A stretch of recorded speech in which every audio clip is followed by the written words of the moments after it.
இந்து முன்னணிக்கும் இதற்கும் சம்பந்தம் இல்லை, அவருக்கு தெரியாது. அவர் அவருக்கு தெரிஞ்சிருக்கும், யாருக்கும் தெரியாது நினைச்சிட்டு இருக்காரு. இது ராம ரவிக்குமார் என்கிற தனிநபர் அவர் நடத்துகிற இயக்கம் மூலம் போட்ட ஒரு தனி பெட்டிஷன்.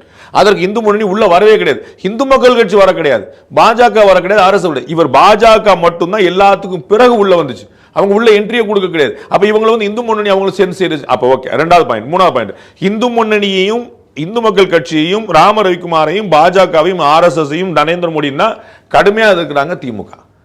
நான் ஏற்கனவே சொன்ன மாதிரி சம்பந்தம் இல்லாமல் எல்லா மட்டும் அறநிலைத்துறை மூலமாக பெட்டிஷன் போட வச்சாங்க. இது எப்படி டிராமாவா இருக்கும்? இது எப்படி செட்டிங்கா இருக்கும்?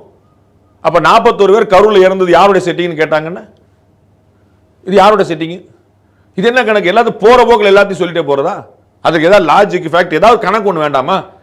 பாஜகவை எதிர்ப்பதுதான் பிரதான நோக்கமாக திமுக வச்சுட்டு நான் பலமுறை சொல்லியிருக்கேன், உங்களுக்கான எதிரி ஏடிஎம்கே தாங்க. நீங்க என்ன அங்க பேசிட்டு இருக்கீங்கன்னா அவங்க ஏடிஎம்கே அப்படியே விட்டுட்டு பிஜேபி தான் பேசுறாங்க. இன்னைக்கு நம்ம நிகழ்ச்சி பேசிட்டு இந்த தருணத்தில் தமிழக முதலமைச்சர் சொல்றார், பாஜகவுடைய பூச்சாண்டி பலிக்காது, மதவாதிகளுடைய ஜம்பம் தமிழ்நாட்டில் பலிக்காது. அவர் முழுக்க முழுக்க பாஜக எடுத்துட்டு இருக்காரு. அப்புறம் பாஜகவுக்கும் திமுகவுக்கும் கூட்டுன்னா என்ன கணக்கு?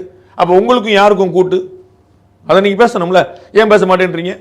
உங்களுக்கும் காங்கிரஸும் கூட்டா, உங்களுக்கு விடுதலை சிறுத்தைகள் கூட்டா, உங்களுக்கு 2 கம்யூனிஸ்டுகள் கூட்டா, அவங்களுக்கும் கொள்கை உங்களுக்கு உடன்பாடு இருக்கா, முரண்பாடு இருக்கா? நேற்று வரைக்கும் விடுதலை சிறுத்தைகள் இருப்பீங்க, நாளைக்கு நான் தாவேக்கால சேர்ந்துருவேன். உங்களுடைய கொள்கை நடப்பாடு ஓவர் நைட்ல கொள்கை மாறுமா?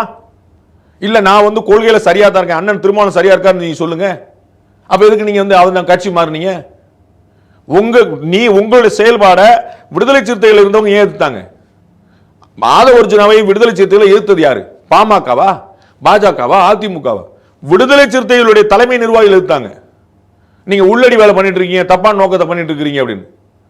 அப்ப அவர் ஒரு கட்சியில் கிட்டத்தட்ட வெளியேற்றப்பட்டார், சஸ்பெண்ட் பண்ணப்பட்டார், கிட்டத்தட்ட வெளியேற்றப்பட்டார். அப்புறம் நீங்க அங்கிருந்து வெளியேற்றப்பட்டு இங்க நீங்க எந்த கட்சிக்கு என்ன சொல்லிட்டு இருக்கீங்க? அது உங்களுக்கு எப்படி கிடைச்சது? இந்து முன்னணிக்கும் பாஜகவுக்கும் இந்து முன்னணிக்கும் திமுகவுக்கு அண்டர்ஸ்டாண்டிங், உங்களுக்கு யாருக்கு அண்டர்ஸ்டாண்டிங் சொல்லுங்க. திமுகவுக்காக வேலை பார்த்தீங்க, விடுதலை சிறுத்தைகள் இருந்தீங்க, தாவேக்கால போறீங்க. திமுக வளர்த்த அண்ணன் உதயநிதி போன் பண்ணாருன்னா போனை கட் பண்ணிடுவாரா இவரு? ஹலோ ராங் நம்பருங்க பேசாங்க சொல்லிடுவாரா? உங்களுக்காக தானே வேலை பார்த்தேன்னு சொல்றாருல, ஒத்துக்கிட்ட பப்ளிக் தானே சொல்றாரு உங்களுக்காக வேலை பார்த்தேன்னு. நான் தினமலர்லேருந்து யாரா ஃபோன் பண்ணா ஃபோனை கட் பண்ணிடுவேனா? தந்திலேருந்து யாரா ஃபோன் பண்ணா ஃபோனை கட் பண்ணிடுவேனா? நான் தனியாக தான் வந்துட்டு இருக்கிறேன். அப்போ அவங்களுக்கு ஃபோன், அப்போ இதுக்கு ஃபோன் பண்ண எடுக்க மாட்டாரா? தாவேக்காவுடைய தகவல் சொல்ல மாட்டாரா? யாருக்கும் கூட்டு சும்மா போற போக்கில் எல்லாத்தையும் நடிச்சு விட்டு யாரும் கேட்க மாட்டாங்கன்னு சொல்லிடுறது, வேற ஒண்ணுமே கிடையாது.